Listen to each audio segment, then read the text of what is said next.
in the Bible we look at Jesus. ఆ Bible గ్రంథంలో యేసుక్రీస్తుని చూస్తున్నాము. And there is a time when the disciples come to the Lord and say, Lord, teach us to pray. ఆ శిష్యులు ఆయన దగ్గరికి వచ్చి ప్రభువా ప్రార్థన చేయడం నేర్పించండి అన్నారు ఆయన దగ్గరికి వచ్చి. John the Baptist taught his disciples. ఆ బాప్తిసం ఇచ్చి యోహాను తన శిష్యులకు We బోధించాడు. want to be taught to pray. మాకు కూడా ప్రార్థన బోధించండి అన్నారు. Why do you think a person would come and say, teach me to pray? నాకు ప్రార్థన బోధించమని ఒక వ్యక్తి ఎందుకు అడుగుతారు If you అనుకుంటున్నారు? observe the life of Jesus, యేసుక్రీస్తు జీవితాన్ని he was an పరీక్షిస్తే extremely busy man. ఆయన చాలా బిజీగా ఉన్న వ్యక్తి. He was preaching and teaching the word, ఆయన వాక్యాన్ని బోధిస్తూ చెప్తూ healing the ఉన్నాడు. sick, casting out the devil. రోగులను స్వస్థపరుస్తున్నారు, దయ్యాలు He would be వెళ్ళగొడుతున్నారు. working all through the night. రాత్రంతా పనిచేస్తూ ఉన్నారు ఆయన. But it is recorded in the word కానీ వాక్యంలో వ్రాయబడి ఉంది that at night he would go away and pray all alone. ఆయన రాత్రంతా ఏకాంతముగా వెళ్ళి ప్రార్థన And then you చేసేవారు. would find him working all through. ఆ తర్వాత ఇంకా రోజంతా పని చేస్తూ ఉండేవారు. Early in the morning before light came, అలాగే వేకువజామున వెలుగు రాకముందే he would go away into the wilderness and pray. అరణ్యంలోనికి వెళ్ళి ప్రార్థన చేసేవారు. మళ్ళీ So they could see this connection ఈ సంబంధాన్ని వారు చూడగలిగారు. that they were praying, వారు ప్రార్థన but చేస్తున్నారు they could not see such results. కానీ ఆయన లాంటి ఫలితాలు వారికి But జరగట్లేదు. when Jesus prayed, యేసుక్రీస్తు ప్రార్థన చేసినప్పుడు amazing things happened. అద్భుతమైన కార్యాలు So they జరుగుతున్నాయి. could recognize there was something missing in their prayer. వారి ప్రార్థనలో ఏదో లోపం ఉంది అని గుర్తించారు వారు. You've got to understand, church, ఒకటి అర్థం చేసుకోవాలి మీరు సంగమా. prayer is not just a religious exercise. ప్రార్థన కేవలము మతపరమైన సాధన People have కాదు. got wrong understandings and concepts about prayer. ఈ ప్రార్థన గురించి తప్పుడు అవగాహన కలిగి ఉన్నారు ప్రజలు. I don't know if you have, but I've heard this expression నేను కొన్ని మాటలు ఈ విధంగా విన్నాను where చూడండి. people say, have you said your prayers? మీ ప్రార్థన చెప్పారా అనే మాటలు అలాంటి మాట్లాడుతుంటారు. I said my prayers. నేను నా ప్రార్థన చెప్పాను Have you అన్నట్టు. heard those statements? అలాంటి మాటలు విన్నారా మీరు? Give me a wave if you have. Right, what does that mean? దాని అర్థం ఏమిటి? It's an exercise, a religious duty. I have to say my prayers. మతపరమైన ఒక డ్యూటీగా ఒక విధిగా దీన్ని నా ప్రార్థన And చెప్పాలి అంట. sometimes they count their prayers by counting the beads. కొన్నిసార్లు వారు పూసలు లెక్క పెడుతూ ప్రార్థన చేస్తూ ఉంటారు. Am I right? నిజమేనా? I'm not criticizing anybody. I'm saying that is wrong information. That is not the right approach. అది సరైన విధానం కాదు, సరైన సమాచారం కాదు అని చెప్తున్నాను నేను. Prayer is more than just saying something. ప్రార్థన అంటే కొన్ని మాటలు చెప్పడం కంటే ఉన్నతమైనది. Well, let's look into this aspect. ఈ అంశాన్ని చూద్దాం To ఒకసారి. understand prayer, ప్రార్థనని it is గ్రహించడానికి necessary for us to understand the mind, the heart, and the purpose of our Creator. మన సృష్టికర్త యొక్క మనస్సు, ఉద్దేశము, హృదయము ఏమిటి అనేది అర్థం చేసుకోవాలి. Let's go to the book of Genesis chapter 1. ఆది కాండము మొదటి అధ్యాయం తెరుచుకుందాం. Genesis chapter 1, reading from verse 26. 26వ వచనం నుంచి చదువుతున్నాను. And God said, let us make man in our image after our likeness, and let them have dominion over the fish of the sea, over the fowl of the air, and over the cattle, and over all the earth, and over every creeping thing that creepeth upon the earth. So God created man in his own image. In the image of God created he him, male and female created he them. And God blessed them, and God said unto them, be fruitful and multiply, and replenish the earth, and subdue it, and have dominion over the fish of the seas, and over the fowl of the air, and over every living thing that moveth upon the earth. 26వ వచనం. దేవుడు మన స్వరూపమందు మన పోలిక చొప్పున నరులను చేదము. వారు సముద్రపు చేపలను, ఆకాశ పక్షులను, పశువులను, సమస్త భూమి మీద ప్రాకు ప్రతి జంతువును ఏలుదురుగాకనియు పలికెను. దేవుడు తన స్వరూపమందు నరుని సృజించను.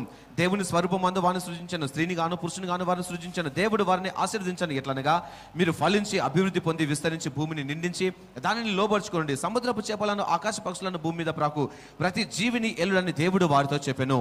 All right. In this portion of scripture, I want you to mark the words, let them. ఇక్కడ ఈ వాక్యంలో వారు ఏలుదురుగాక అనే మాట The చూడండి. words let them are critical in understanding the principle of prayer. ఇక్కడ ప్రార్థన అనే యొక్క మాటను అర్థం చేసుకోవడం కోసం ఈ మాట చాలా ప్రాముఖ్యమైనది. Everybody say let them. Let them. Come on, talk to me. Let them. Louder. Let them. God is saying let them.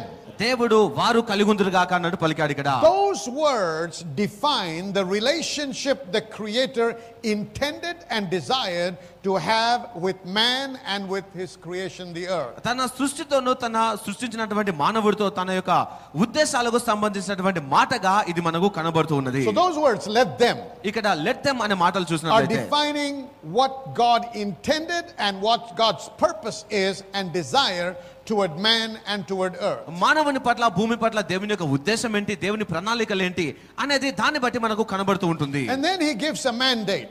వారికి ఆజ్ఞ ఇస్తున్నాడు చూడండి. The mandate for man to dominate the earth ఈ భూమి పైన ఆధిపత్యం కలిగి ఉండడం is తనకి ఇచ్చినది. also established in this declaration. అలాగే ఇలాగా ప్రకటన చేస్తూ చెప్తూ ఉన్నాడు ఈ మాటని. Now this is very important, the relationship and the mandate. ఇక్కడ సంబంధము ఉన్నటువంటి ఆజ్ఞ రెండు విషయాలు చూడండి. Man was made in the image and likeness of God. మానవుడు దేవుని పోలికలో దేవుని స్వరూపంలో తయారు And was చేయబడ్డాడు. now placed in the Garden of Eden, which is a slice of heaven. ఇది అలాగే ఏదైనా వనములో ఉంచబడ్డాడు అనగా అది పరలోకానికి సాదృశ్యముగా ఉన్నది. I don't know if you understand, but many of you may not, but please understand the earth was not the Garden of Eden. అయితే మీరు అర్థం చేసుకునండి, ఈ భూమి పూర్తిగా ఏదైనా వనము కాదు. There was a portion or a section of the earth that was planted by God and was called the Garden of Eden. దేవుడు నాటినటువంటి ఒక తోట ఉన్నది, భూమిపైన కొంత భాగము మాత్రమే ఏదెను వనము అని పిలువబడింది. So where did God get the seed to plant for the Garden of Eden? ఏదెను వనాన్ని నాటడానికి దేవుడు విత్తనాలు ఎక్కడి నుంచి తెచ్చారు మరి? From heaven. పరలోకము నుండి. So the Garden of Eden is a slice of heaven. కాబట్టి ఏదెను వనం అనేది పరలోకం యొక్క ఒక సాదృశ్యము. Now when he placed Adam and Eve in that place in the garden, ఈ వనములో ఆదాము అవ్వల్ని దేవుడు నియమించినప్పుడు he now gives them the mandate to rule, reign, subdue and replenish the earth. ఇప్పుడు వారు ఏలి పరిపాలించి భూమిని నిండించడానికి దేవుడు వారికి ఆజ్ఞ ఇచ్చారు. Now he places them in the garden. ఆ వనములో వారిని దేవుడు నియమించాడు. Recognize this. కానీ గమనించండి, The jurisdiction that they have is not limited to the garden. వారి యొక్క పరిపాలన భాగం అనేది ఆ కేవలం వనం మాత్రమే కాదు. The mandate gives them the authority to rule the entire planet. ఈ భూమి మొత్తాన్ని పరిపాలించడానికి వారికి ఆజ్ఞ ఇవ్వబడినది. So the job that God was giving Adam and Eve, దేవుడు ఆదాము అవ్వలకి ఇస్తున్నటువంటి పని was to turn the earth into heaven. ఈ భూమి మొత్తమును కూడా పరలోకముగా మార్చడం అనే That was పని. the job on hands for them. ఇది వారి చేతిలో దేవుడిచ్చినటువంటి పని Now this అయ్యున్నది. means to establish heaven, అనగా ఈ పరలోకమును, the rule of God, దేవుని పరిపాలనను, the will of God, దేవుని చిత్తమును, and the purpose of God దేవుని ఉద్దేశాలను on the earth. భూమిపైన స్థాపించడం Let's అయ్యున్నది. go back to those words, let them. మళ్ళీ ఆ వారు అనే మాటను చూద్దాం Now, ఒకసారి. this means, దాని అర్థం ఏమనగా get this, he said let them have. వారు కలిగుందురు గాక Let them అన్నమాట. have dominion. వారు అధికారం He కలిగుందురు did గాక. not say let us have dominion. మనము నేను అధికారం కలిగి ఉంటాను అనలేదు దేవుడు. Are you with me? వింటున్నారా సంగమా? Are you with me? That means he was excluding himself from this. అనగా దీని నుంచి దేవుడు తను బయటికి వస్తున్నాడు. He was delegating authority. అధికారమును వారి చేతికి అప్పగిస్తున్నాడు. Let them have dominion. వారు అధికారం కలిగి ఉందురు గాక. By saying this ఈ మాట చెప్పడం ద్వారా, and by delegating this, ఇలా అధికారం ఇవ్వడం ద్వారా God was limiting himself దేవుడు ఒక పరిధిని ఏర్పాటు చేసుకుంటున్నాడు to తనకి. work and exercise his authority only through the agency of man. మానవుని ద్వారా మాత్రమే తన అధికారమును నిర్వర్తిస్తాను అని So పరిధి now పెట్టాడు. God was placing some limitations on himself కాబట్టి దేవుడు తనకు తానే కొన్ని పరిధులు పెట్టుకొని ఉన్నాడు. by releasing man and releasing him into that mandate. ఈ మానవుణ్ణి విడుదల చేస్తూ ఆ ఆజ్ఞలోనికి మానవుణ్ణి So పంపించడం the ద్వారా limitation is that if now God wants to do anything on the earth, he has to do it through man. ఆ పరిధి ఏమిటంటే ఇప్పుడు దేవుడు భూమిపైన ఏమి చేయాలనుకున్నా మానవుని ద్వారానే చేయాలి. As a result of this, దీని ఫలితముగా Adam became an agent of God. ఈ ఆదాము దేవుని యొక్క He ప్రతినిధిగా became మారాడు. a steward of God. దేవుని యొక్క And దేవుని he యొక్క కాపరిగా became మారాడు. a God of this earth. ఈ భూమికి ఆదాము దేవుడిగా మారాడు. Under the governance and rulership of God. దేవుని యొక్క ప్రభుత్వము అధికారము క్రింద. So Adam was created as a God. కాబట్టి ఆదాము ఒక దేవుడి వలె సృష్టించబడ్డాడు. Come on, can I hear an amen? You see, my friend, don't ever forget. ఎప్పుడు మర్చిపోకండి స్నేహితులారా, Man was not created like the angels. ఈ మానవుడు దేవుని దూతల రూపంలో తయారు చేయబడలేదు. Man belongs to the God class. ఈ మానవుడు దేవుని స్థాయికి చెందినవాడు. Come on, come on, come on, come on. Man belongs to the God class. మానవుడు దేవుని స్థాయికి తరగతికి చెందినవాడు. I'm not saying we're gods with a big G. అనగా మనము బిగ్ జీతో ఉన్న దేవుళ్ళమని We're చెప్పట్లేదు. gods with a small G. మనము స్మాల్ జీతో ఉన్నటువంటి దేవుళ్ళము. Understand something. అర్థం చేసుకోండి మాటని. A camel will give birth to a camel. ఒక ఒంటెకి జన్మనిస్తుంది. An ape will give birth to an ape. ఒక కోతికి జన్మనిస్తుంది. How was man created? మానవుడు ఎలా తయారు చేయబడ్డాడు? In Genesis chapter 1, ఆదికాండం మొదటి the అధ్యాయంలో Bible says God created man. మానవుడు దేవునిని నిర్మించను అని ఉన్నది. But in Genesis 2, ఈ రెండవ అధ్యాయములో it says God formed man of the dust of the earth. నేల మట్టి నుండి దేవుడు మానవుణ్ణి నిర్మించాడు అని ఉన్నది. So in Genesis 1 he was a spirit. మొదటి అధ్యాయములో సృష్టించబడ్డాడు In ఆత్మగా. Genesis 2 is when he got his body. రెండవ అధ్యాయములో మానవునికి శరీరం వచ్చింది. After man was formed as a piece of clay, ఒక మట్టి ముద్దలో నుండి ఈ నరుడు తయారు చేయబడ్డ తర్వాత he was a lifeless piece of clay. జీవం లేని మట్టి ముద్దగా ఉన్నాడు. Now the Bible says God breathed into him, దేవుడు తనలోనికి జీవ వాయువును and the ఊదాడు. breath of life came in, జీవ వాయువు ఆయన లోనికి and he వచ్చినప్పుడు became a living soul. అప్పుడు నరుడు జీవించు ఆత్మ అయ్యాడు. Everybody say living soul. Living soul. So he became a living personality. కాబట్టి జీవించు ఒక వ్యక్తి అయ్యాడు.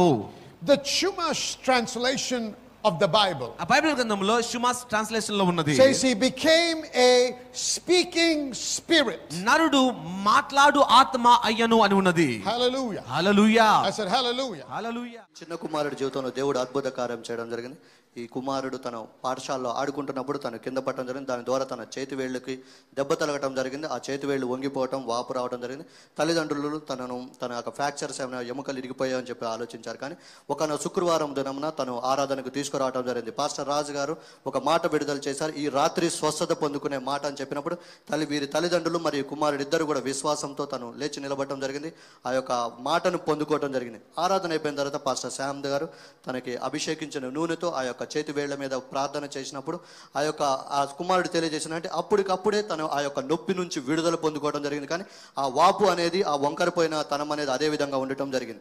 అయితే ఇంటికి వెళ్ళిన తర్వాత వీరి తల్లిగారు చెప్పడం జరిగింది, ఎప్పుడు నీకు మెలకు వచ్చినా కానీ యేసు పొందిన గాయముల చేత నేను స్వస్థత పొంది ఉన్నానని మరి మాట చెప్పమని చెప్పడం జరిగింది. ఈ కుమారుడు అదే విధంగా చేయడం జరిగింది. తెల్లవారి దినం తను లేచి చూసినప్పుడు తన ఏదైతే వంగిపోయిన వేళ్ళు, చేతి వేళ్ళు ఏది ఉన్నాయో అవి సరైన స్థితిలోకి రావడం జరిగింది. ఆ వాపు కూడా పూర్తిగా జరగడం జరిగింది. దేవుడే సమసమయమ చేసిన.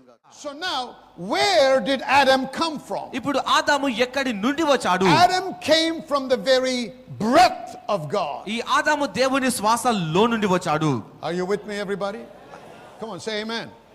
So Adam did not come from a monkey. ఆదాము ఒక కోతిలో నుండి రాలేదు. Your ancestors are not baboons. మన పితరులు కోతులు కాదు. Do you believe that? Come on, you're not from a monkey. మనం మంకీకి You came from God. దేవుని నుండి వచ్చాము. If you believe it, say I came from God. Say it again, I believe I came from God. You didn't come from a monkey. You don't belong to the animal kingdom. మనము జంతు రాజ్యానికి సంబంధించిన వారము కాదు. We have a spirit. మనకు ఆత్మ We have ఉన్నది. been born of God. మనము దేవుని వలన జన్మించాము. Man was established in this way. మానవుడు ఈ రీతిగా తయారు చేయబడ్డాడు. Now, this is very important for you to understand. ఇది చాలా ప్రాముఖ్యమైనది చూడండి. See, so when God placed Adam in the garden, ఆ వనములో దేవుడు ఆదామును నియమించినప్పుడు God was his source. దేవుడు ఆదాముకి ఆధారము. Whatever he needed, ఆయనకు ఏది అక్కర ఉన్నా he could pull it down from God. దేవుని నుండి తను He తీసుకునేవాడు. could tap into God. దేవుని లోనికి He తను could తీసుకుని move like God would move. దేవుని వలె తను కదిలేవాడు. So when the Lord said, name the animals, జంతువులకు పేర్లు పెట్టమని దేవుడు చెప్పినప్పుడు said to Adam, ఆదాముకి చెప్పాడు. he's given him all authority. ఆ సర్వ అధికారం He's given ఇచ్చాడు. him rulership. ఆయనకు ఆధిపత్యం ఇచ్చాడు. He's given him the entire earth. ఆ భూమి అంతటిని ఆదాముకి But he ఇచ్చాడు. said, listen Adam, అయితే చెప్తున్నాడు, ఆదామ విను, there is this fruit of this tree. అయితే ఈ చెట్టు ఫలమున్నది. The day you eat of that tree, దాని ఫలము తిన్న దినమున you shall surely die. నీవు నిశ్చయముగా చచ్చదవు అన్నాడు. What does that mean? దాని అర్థం ఏమిటి? What does death really mean? ఇక్కడ మరణం అంటే అర్థం The ఏమిటి? moment we hear the word death, ఇక్కడ మరణము అనే మాట వినగానే the picture that is painted on the screen of your mind is a body that does not move. మన మనసులో వచ్చే చిత్రం ఏంటంటే చలనం లేనటువంటి శరీరము. It doesn't respond. అది It's ప్రతిస్పందించదు, dead. చనిపోయింది. But if you want to really understand what death is, మరణము అంటే ఏంటో మనం గ్రహించాలని కోరినట్లయితే death is not just physical cessation of life. ఈ మరణము అనగా ఈ శారీరకంగా జీవితాన్ని ముగించుకోవడం కాదు. The real essence or meaning of death is separation. నిజమైనటువంటి అర్థము మరణానికి ఎడబాటు అని అర్థము. Hallelujah. Hallelujah. Now, watch this. గమనించండి. He said, the day you eat of that fruit, you shall surely die. ఆ చెట్టు ఫలము తిన్న దినమున నిశ్చయముగా చచ్చెదవు. But we read in the Bible that Adam lived for another 900 years almost after eating that fruit. చదువుతున్నాం ఆ ఫలము తిన్న తర్వాత ఆదాము దాదాపు 900 సంవత్సరాల వరకు బ్రతికాడు. What happened? ఏం జరిగింది? Let me explain it this way. వివరిస్తున్నాను చూడండి. Some of you would have pot plants in your house. మీలో కొంతమందికి ఆ మొక్కలు ఉంటాయి, పెంచుకునే మొక్కలు Some ఇంట్లో. of you might have a garden with a plant outside. కొంతమందికి ఇంటి వెలుపల మనకు తోట లాంటిది ఉంటుంది. Now the plant is planted in soil. ఈ నేలలో ఒక మొక్క నాటబడుతుంది. All right? So it is living of the nutrients it is pulling from that soil. ఆ నేల నుండి కలిగే లవణాల్ని బట్టి ఆ మొక్క జీవిస్తూ ఉంటుంది. So when it's planted in its source, తన ఆధారంలో నాటబడి ఉన్నప్పుడు the plant's life source ఆ మొక్కకి కావాల్సిన జీవాధారంలో ఉన్నప్పుడు is that dirt or that earth. ఆ ఆధారము ఆ మట్టి And అయినది. it's drawing its energy and life. తన జీవమును బలమును మట్టిలో నుండి తీసుకుంటుంది. That is how God intended for plants to live. మొక్కలు జీవించడానికి ఇది దేవుడి ఉద్దేశం అయ్యున్నది. Take that plant, ఆ మొక్కను తీసేయండి అక్కడ నుంచి, pull it out of that dirt దాన్ని నేల నుంచి పెరికేసేయండి, and leave it on the floor. ఈ నేల పైన వేసేయండి. Question: ప్రశ్న ఇక్కడ, is it dead? అది చనిపోయిందా? In the way we think death, is it dead? మనం మరణం అనుకున్నట్టు అది చనిపోయిందా? No, it's still alive, it's still green. సజీవంగానే ఉన్నది, పచ్చగానే ఉన్నది. ఇంకా Leave it long enough. చాలాసేపు వదిలేసేయండి అక్కడ. What happens? ఏం జరుగుతుంది? It dries and it's dead. అది నెమ్మదిగా ఎండిపోయి చనిపోతుంది. But hang on. చూడండి, When did death begin to work? మరణము ఎప్పుడు తన ప్రక్రియను ఆరంభించినది? Death began to work in the plant from the moment it was separated from its environment. తన వాతావరణం నుండి మొక్క పెరిగివేయబడిన క్షణంలోనే తనలో మరణం ఆరంభించబడినది. But it manifested over a few days. కానీ కొన్ని రోజుల తర్వాత అది ప్రదర్శించబడింది. Likewise, అదే రీతిగా the environment in which man was created was God. మానవుడు జీవించవలసిన వాతావరణము దేవుడు So అయ్యున్నది. when man is pulled outside of God, దేవునిలో నుండి మానవుడు he పెరిగివేయబడ్డప్పుడు cannot receive the supplies. తన యొక్క పోషణను He is పొందుకోలేడు. మానవుడు disconnected from God. దేవుడి నుంచి వేరైపోయాడు. He sweats and toils. ఆయన కష్టపడి శ్రమ పడతాడు. God said, get him out of the garden. వనంలోంచి బయటికి వెళ్ళమని తెలియచేశాడు దేవుడు. Work in that field. ఆ పొలంలో పని చేయము. You will harvest with toil and sweat. నువ్వు కష్టంతో చెమటతో నువ్వు పంట కోసుకుంటావన్నాడు. If you realize this, నువ్వు గమనిస్తే if దీనిని you look at it carefully, జాగ్రత్తగా చూస్తే toil and sweat were introduced only after the fall of man. ఈ మానవుడి పతనం తర్వాత మాత్రమే చెవంట కష్టము అనేది వచ్చినది. Adam worked ఆదాము పని చేశాడు before he fell. పతనం కాక ముందు కూడా. Work is not a curse. Work is God's blessing. అప్పుడు ఆ పని చేయడం అనేది దేవుని ఆశీర్వాదకరంగా ఉంది కానీ శాపంగా Some లేదా people అని. think work is a curse. కొంతమంది పని చేయడం శాపంగా Work is భావిస్తారు. not curse. ఈ పని చేయడం శాపం కాదు. Work is the mechanism that God has placed దేవుడు ఏర్పాటు చేసినటువంటి ప్రక్రియ పని అయ్యున్నది. to release you into the potential that he created for. దేవుడు నిన్ను దేని కొరకు చేశాడో ఆ సామర్థ్యంలోనికి నిన్ను నడిపించడానికి ఉంది So పని. without work, పని లేకుండా the potential that has been placed in you will never be unlocked. నీలో ఉంచబడినటువంటి ఆ సామర్థ్యం ఎప్పుడు బయటికి That's రాదు. why no child of God should be sitting idle. అందుకోసమే ఏ దేవుని బిడ్డ కూడా ఖాళీగా కూర్చోనకూడదు. Get a job even if you're overqualified for it. నీకు అర్హత ఎక్కువ ఉన్నప్పటికీ ఆ ఉద్యోగం If you're చేయాలి. idle, you're not supposed to be eating. ఒకవేళ నీకు పని చేయలేకపోతుంటే నువ్వు తినవలసిన వాడివి కాదు.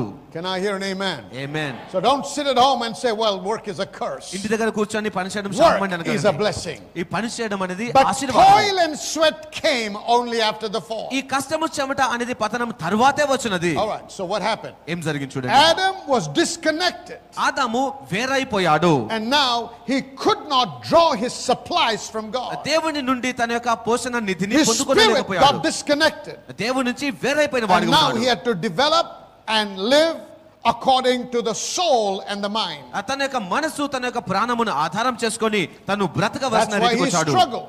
అందుకోసం ప్రయాసపడ్డాడు. Let's go back.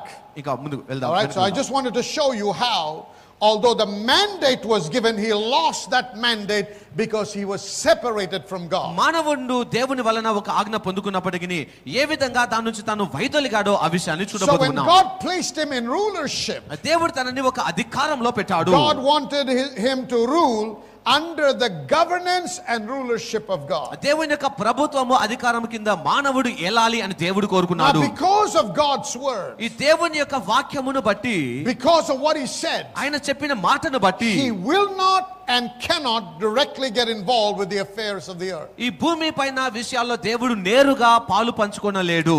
Psalm 138, please. 138వ Keerthana, Psalm 138 138 and verse 2. We're reading the latter part of the verse and it reads like this.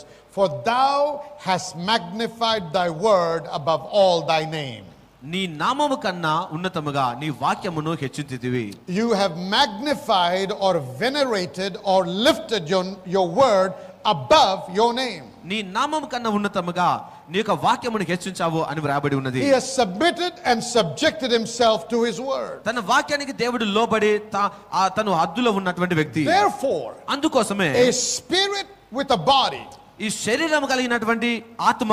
Did you hear what I said? విన్నారా మీరు? A spirit with a body శరీరం కలిగినటువంటి ఆత్మ is the only being that has the legal right to operate, to rule and to reign on this earth. ఈ భూమి పైన ఏలటానికి, పరిపాలించడానికి, ఆధిపత్యం కలిగి ఉండడానికి చట్టపరమైన అధికారం కలిగి ఉండడం అవుతుంది. Listen very carefully because so many doubts will be clarified and you will understand the importance of the role you have to play in praying. చాలా జాగ్రత్తగా వినండి. ప్రార్థనలో మీ యొక్క పాత్ర ఏంటో మీరు గ్రహించగలుగుతారు. చాలా ముఖ్యమైన విషయం వినండి A జాగ్రత్తగా. spirit with a body ఆ శరీరం కలిగినటువంటి ఆత్మ is the only being that has a legal right to operate, to rule and to reign on the earth. ఈ భూమి పైన ఏలి పరిపాలించడము తనకి మాత్రమే అధికారము ఉన్నది. God being a spirit దేవుడు ఒక ఆత్మగా ఉండి and not having a body, తనకు శరీరం లేకపోవడం ద్వారా it is illegal for him to operate without the involvement and mediation of man. ఈ మానవుని యొక్క ఆధారము లేకుండా, మధ్యవర్తిత్వం లేకుండా తాను పనిచేయడం So అసాధ్యం. whatever God wants to do on this earth, దేవుడు భూమి పైన ఏమి చేయాలనుకున్నా He needs a man. తనకి మానవుడు I'm కావాలి. going to show you from scripture. వాక్యం నుంచి చూపిస్తాను నేను. Okay, because we have to understand that you have a part to play. మనం ఒక పాత్ర And వహించాలని you are తెలుసుకోవాలి. important in the economy of God. దేవుని యొక్క రాజ్యంలో నువ్వు చాలా ప్రాముఖ్యమైన వాడివి.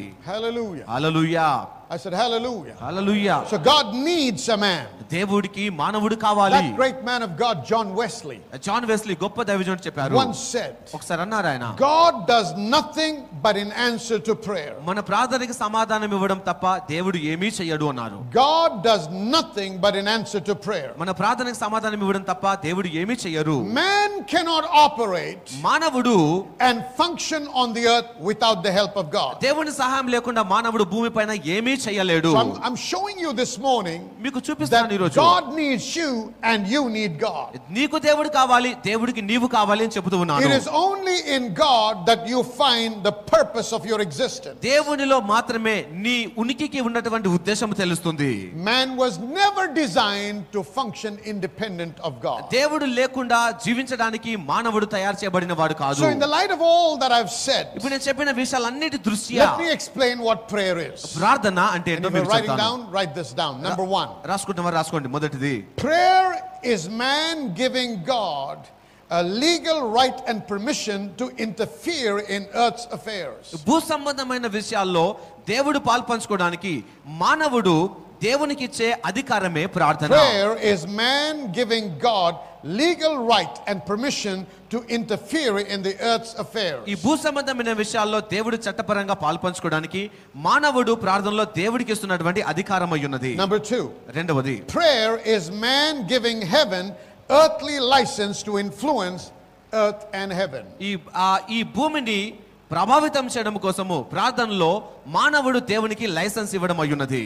Number 3. మూడవది, Prayer is terrestrial license for celestial interference. ఈ పర సంబంధమైనటువంటి కార్యం జరగడానికి భూ సంబంధమైనటువంటి అధికారమే ప్రార్థన. Prayer is terrestrial license for celestial interference. పర సంబంధమైన క్రియ జరగడానికి భూ సంబంధమైన అధికారము దేవునికి ఇవ్వడం అయ్యున్నది. Prayer is man exercising his legal authority on earth to invoke heaven's influence on the planet. ఈ భూమి పైన పరలోకం యొక్క ప్రభావితం జరగడానికి భూమి పైన నరునుకున్నటువంటి ఆ అధికారమును వినియోగించడమే ప్రార్థన Let అయ్యున్నది. me say that again. మళ్ళీ చెప్తున్నాను. Prayer is man exercising his legal authority on earth to invoke heaven's influence on the planet. పర సంబంధమైనటువంటి ఈ ప్రభావమును భూమిపైకి తీసుకురావడానికి మానవుడికి భూమిపై ఉన్నటువంటి అధికారమును వినియోగించడమే ప్రార్థన అయ్యున్నది. Matthew chapter 18 verse 18. మత్తయి సువార్త 18:18. Verily I say unto you, నిశ్చయముగా మీతో చెప్పుచున్నాను, whatsoever you shall bind on earth shall be bound in heaven. భూమిపైన నువ్వు దేన్ని బంధింతువో అది పరలోకమందు బంధించబడును. Who is to bind? We have to bind. ఎవరు బంధించాలి? మనము బంధించాలి. Whatsoever you shall loose on earth shall be loosed in heaven. నీవు దేన్ని విప్పుదువో అది పరలోకమందు విప్పబడును. Now if you read the word of God carefully, ఇప్పుడు వాక్యాన్ని చాలా జాగ్రత్తగా గమనిస్తే you will observe మనం and గమనిస్తాము. you will find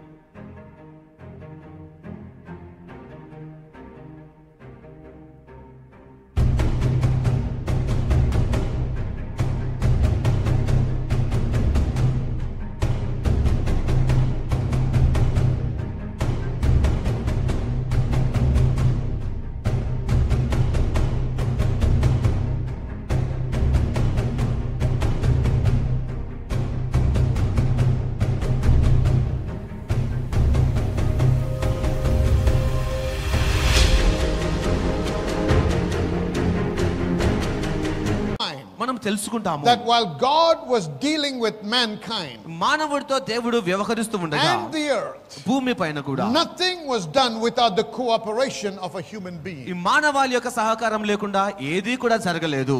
Every action God took దేవుడు చేసిన ప్రతి క్రియలో required the involvement of a human being మానవాళి యొక్క అవసరము ఉండి ఉన్నది. to rescue man from the flood, humanity from the flood. ఈ మానవాళిని జల ప్రళయం నుంచి రక్షించడానికి He needed and used Noah. దేవుడుకి నోవా కావాల్సి వచ్చింది, నోవాను వాడుకున్నాడు. For the creation of a nation, he needed and used Abraham. ఒక దేశాన్ని తయారు చేయడానికి దేవుడు అబ్రహామును వాడుకున్నాడు. To lead a nation of Israel out of Egypt, ఈ ఐగుప్తులోంచి ఇశ్రాయేలు ప్రజల్ని బయటికి నడిపించడానికి he needed and used Moses. ఆ దేవుడు మోషేను వాడుకున్నాడు. He called Moses and he said, Moses, మోషేను పిలిచాడు, మోషే, I've heard the cry and the affliction of my people.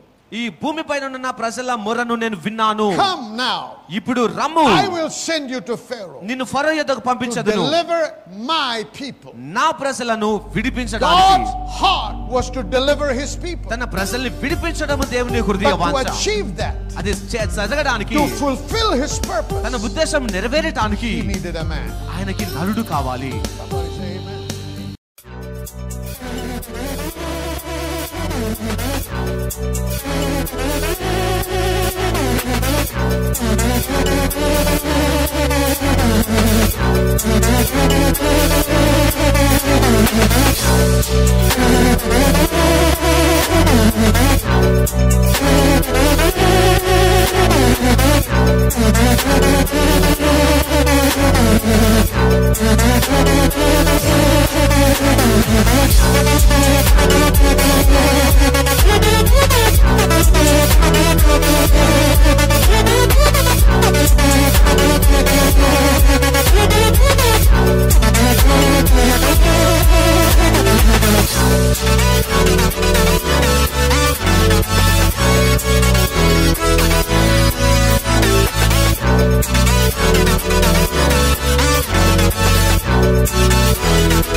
అనేక మంది మాకు ఉత్తరాలు రాస్తున్నారు, మా ఫోన్ కాల్స్ కూడా చేసి చెప్తున్న విషయం ఏంటంటే మీరు ఎంతో ఆశీర్వదించబడుతున్నారని. ఇది మాకు ఎంతో సంతోషాన్ని కలిగిస్తుంది, మాకు ఎంతో ప్రోత్సాహాన్ని కలిగిస్తుంది. దయచేసి అలాగే మీరు వ్రాస్తూ తెలియపరుస్తూ ఉండండి. మరి మీకు ఇది ఆశీర్వాదకరంగా ఉంటే మరి మీరు మాతో పాటు భాగస్వాములై ఇంకా అనేక మందికి ఈ వాక్యం ప్రకటించడానికి సహాయపడమని మిమ్మల్ని ప్రోత్సహిస్తున్నాం కూడా. ఎందుకంటే వాక్యంలో ఖచ్చితంగా ఒక ఆశీర్వాదం గురించి వ్రాయబడింది. ఎప్పుడైతే మనం దేవుని యొక్క రాజ్యంలో విత్తనం విత్తుతామో ఆ విత్తనానికి నూరంతర ఫలం దేవుడు మనకు అనుగ్రహిస్తారని. ఎప్పుడైతే మనం రాజ్య విస్తరణ కొరకు మనం పనిచేస్తామో, రాజ్యము దేవుని యొక్క రాజ్యం విస్తరించాలని చెప్పి మనం విత్తనం నాటుతామో ఆ విత్తనాన్ని బట్టి దేవుడు మనల్ని ఎంతగానో అన్ని విషయాలు విషయాల్లో, మన కుటుంబ జీవితంలో, మన ఆర్థిక విషయాల్లో, అన్ని విషయాల్లో కూడా దేవుడు మనల్ని దీవిస్తాడు. కాబట్టి ఈ యొక్క ప్రసారము మిమ్మల్ని ఆశీర్వదించుతున్నట్టయితే, ఈ వాక్యములో మీరు బలపడుతున్నట్టయితే, మీ వలె అనేకులు ఆశీర్వదించబడాలని మీకు ఆశ ఉండి మరి దేవుని యొక్క రాజ్యంని బాగా కట్టాలని మిమ్మల్ని మనవి చేస్తుంది ఏంటంటే, మాతో పాటు మీరు భాగస్వాములో ఉండి మనము కలిసి దేవుని రాజ్యం బహుబలముగా కడుతూ విస్తరించడానికి మనము ప్రయాసపడతాం. దేవుడు మిమ్మల్ని